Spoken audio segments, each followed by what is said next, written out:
We'll jump in our next one.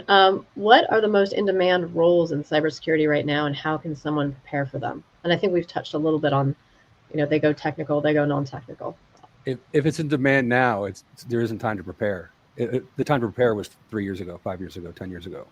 Don't chase what's hot now with something that requires preparation. I assume that's embedded in that question.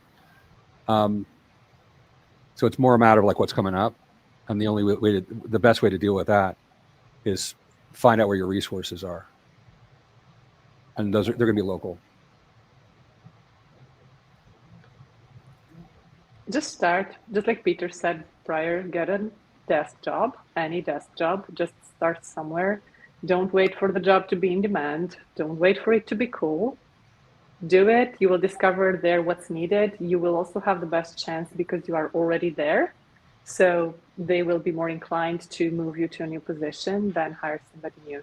So just start somewhere. Don't wait for the perfect thing. Yeah. Learn the foundations if that's where you're at. Yeah. And you never finish with the foundations. You just layer them. Nice thing about foundations is they're stable. Right? Linux Systems Administration is stable. TCP/IP, we're still on v4. We're supposed to be on 6. Oh well, right? It's stable. Those will always serve you. Learning to love the questions, I think, is the most important thing. And when you're new, you don't have any answers. Nobody wants to hear your answers because you don't know anything. You don't have an experience to speak to. But you can, if you're a generator of questions, you are always valuable. So do that. Thank you. Another question is, in today's job market, what are some effective ways for career changers to transition into cybersecurity roles? Take the skills you have now, match them with whatever is needed, reformulate the CV, and apply like a crazy person. That's the key. I wouldn't do it. I wouldn't transition to cybersecurity right now. I'm in the cybersecurity job business. It's terrible time. I'll talk about this in my one-on-one session. I think this is a very bad time to get into cybersecurity. It has been for the past 7 quarters, and I don't know if it's ever going to come back. And I lived through the big cycles. I know what it looks like when it starts to, things start to tick up. We haven't seen that tick up. I don't see it coming. Like I said, there's a big world out there around cyber. There's cyber in it, in every domain, in the same way that there's IT in every domain. And if you want to do cyber, you can do cyber from a different perspective. There's nothing wrong with that. For example, in my team, what we are heavily training now is the use of AI. Not how to secure AI, but the use and automation with AI. And this is what my team has been doing for the last 6 months. So we have identified tasks that can be successfully done by AI. We have looked at how the AI works with it and do that.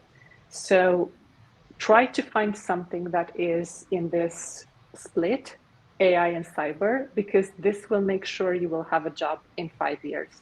If you try to go specifically to cybersecurity, again, I have the same feeling as Peter does. The jobs will shrink. It's normal. Every job will shrink. So it's not something that is specific to cybersecurity.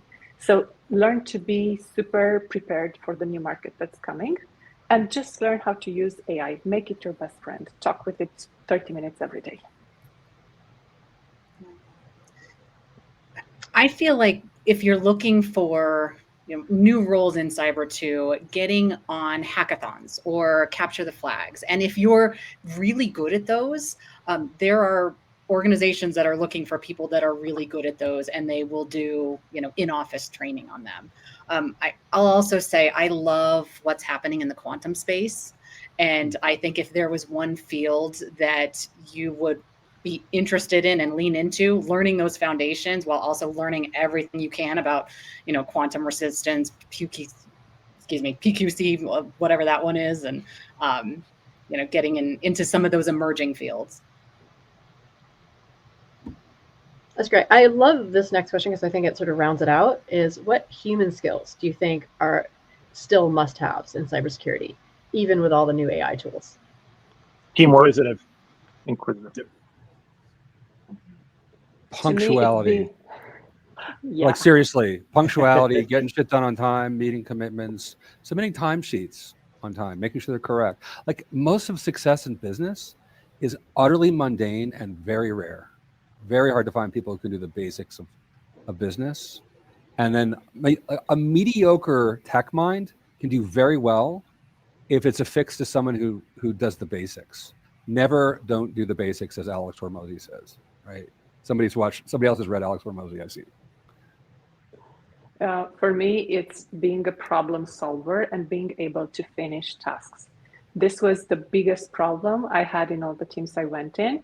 So if somebody had a problem, they would listen to the ticket and then say, oh, it's not my problem, and close the ticket. That person still has the problem, and you didn't send them to your friend that can solve the problem. So what's up with that? And I needed to have this conversation. They're like, it's not my job. Yeah, it's not your job, but how would you feel if you would have a problem and nobody would help you? Those people are in sales. They don't know how tech works, how the backend works. So they only have you as a guide. That's the biggest issue. So not being able to have some empathy to your colleagues that actually work and do a job just like you do. And the second one is being able to finish projects. This has been the biggest problem ever. No matter how big or small the task, it would always be pending at 70%, and I would need to swoop in and actually close. And that's the clear way that will keep you mediocre for the rest of your career, no matter what you do. So being able to take something and deliver it completely successfully, ingest feedback, adjust, and do a great job, that will always be in fashion, no matter where you work.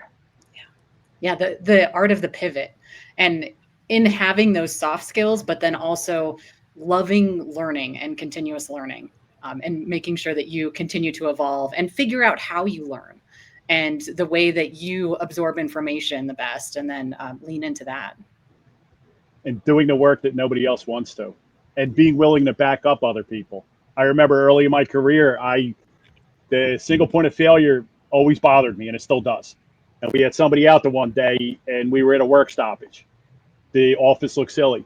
I made it a point when they came back, I sat with her, I got up to speed so that wouldn't happen again. Just being willing to help others and take on the work that other people try to avoid, because it'll pay off. Like it's been mentioned a few times in this panel. People notice that. Thanks. You don't have to be very good. Like if no one wants to perform the task, as long as you're honest about your abilities, you can suck at it.